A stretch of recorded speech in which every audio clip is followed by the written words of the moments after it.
I think a world event, I mean, it's certainly the premier event among jet boat races, and we're here to complete. A world marathon is normally a little bit longer than a regular marathon. We're up to close to 700 kilometres of racing. The real battle starts when we get out there on the water, and that's the 80% that you can't plan for when you're using a boat that's got no brakes, it's got no steering if the engine fails, and we're racing uncharted waters. Sounds like a lot of rain coming, going to be flooded, and they're going to have a lot of pressure waves in it, so you might see a lot of kiting going on, boats going airborne and that sort of thing. It's the last few hundred revs that really do the damage on motors, so it's better just to try and retain a little bit of leeway there. We've developed the whole rig to a point where she's a 10/10 racer, with the exception of a margin just for safety. Otherwise it's balls out.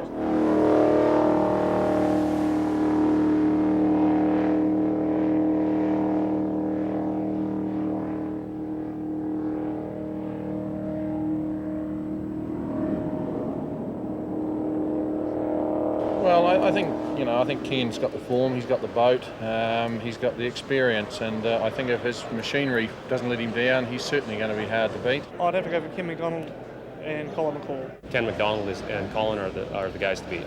Oh, Ken McDonald, he'll be the man to beat, no doubt about that. Ken McDonald. Oh, it would have to be Kenny McDonald. He's tried and proven, and he's going to be the man to watch.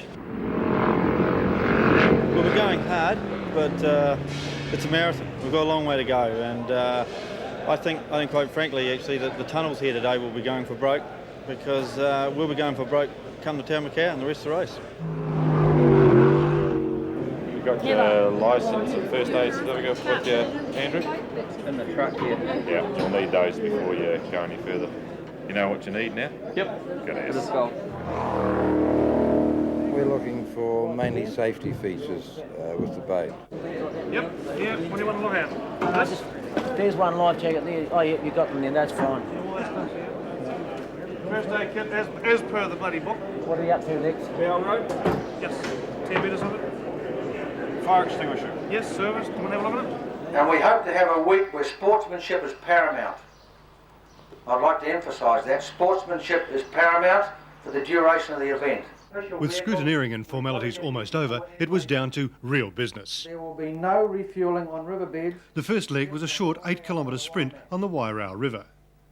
With the vast differences in the power and speed of the various race classes, organisers were concerned over the potential danger of faster boats passing slower ones in race conditions.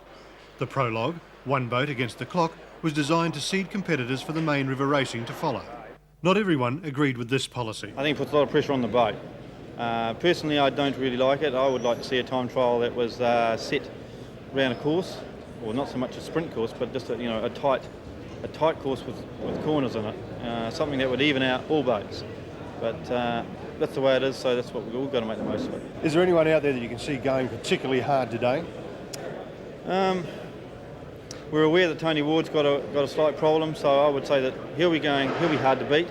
It seems like I didn't read all the fine print on the rules, and I haven't gotten my first aid certificate done, which was supposed to be done before the 1st of October. So, like I say, we've only got to get someone, if it comes to the worst, someone who's actually done their first aid, and they can crew with me, and then we're sweet. In perfect weather, the first boat flagged away was Ward and Camelco Quickcraft. The rules enabled him to start without his first aid certificate if he accepted a time penalty.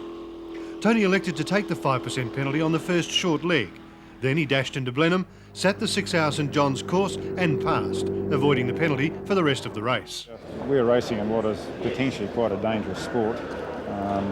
One of the few sports where if your engine quits, you can't steer your boat anymore.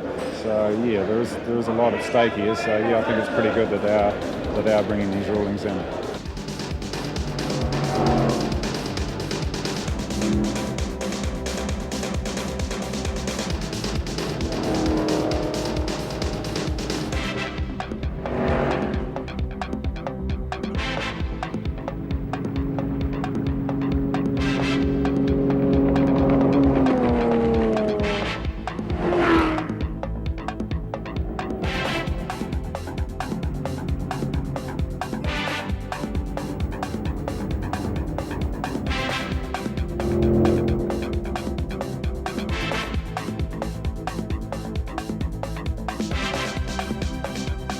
The racing settled down without incident. Well, almost without incident. Otago farmer Tony Gillespie in the smartly turned out tunnel Yellowbeard had the fuel-injected big block Chev wound up and was set for a blistering time. Unfortunately, a lapse in concentration just 100 metres from the finish saw him wind up in a shallow pool. He narrowly avoided running aground and had to beat a hasty retreat to the finish line. The error cost him 30 seconds and almost certainly fastest time for the day. Stupid error. Never mind. The pace or the river? No, I just wasn't concentrating actually. I just looked for a straight line and that looked straight. I looked at the water ahead there and thought it was going to come out, but it would come out all right and it took a big pull.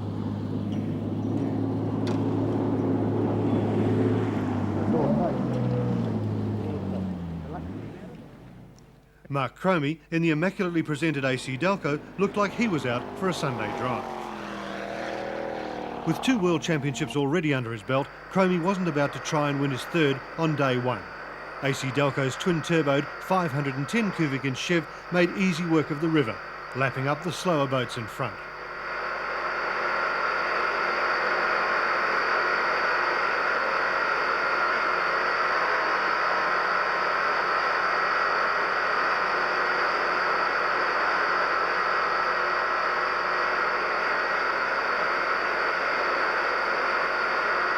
If the Canadians had any reservations about the braided waters, they certainly didn't show it.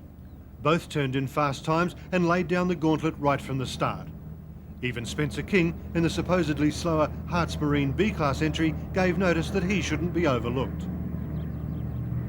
But it was Rob Cronick who set a blistering pace. The outlaw Hull Warrior bitch was trimmed to perfection and wasted no time finding the finishing line in just 5 minutes 5 seconds, easily the fastest time at that point.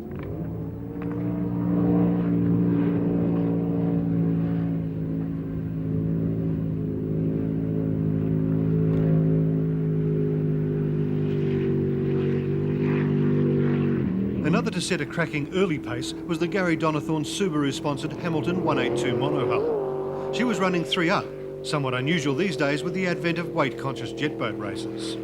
But the boss was in the back with the checkbook, so there was no argument. What pilot Chris Goom gave away in weight, he applied to the accelerator and neatly set himself up in 4th spot, ready for the next day. Most of the tunnels had fared well, as Ken MacDonald had predicted they would, and had gone for broke. But it was Ken himself who had been foxy. Despite having claimed he would take it easy, sit back and wait for the bigger water, he and co-owner Colin McCall blasted the field away to take a 13-second lead over the 8-kilometre stretch, leaving no doubt as to their intentions. As almost every driver had indicated at scrutineering, this marathon was about beating McDonald for the world title.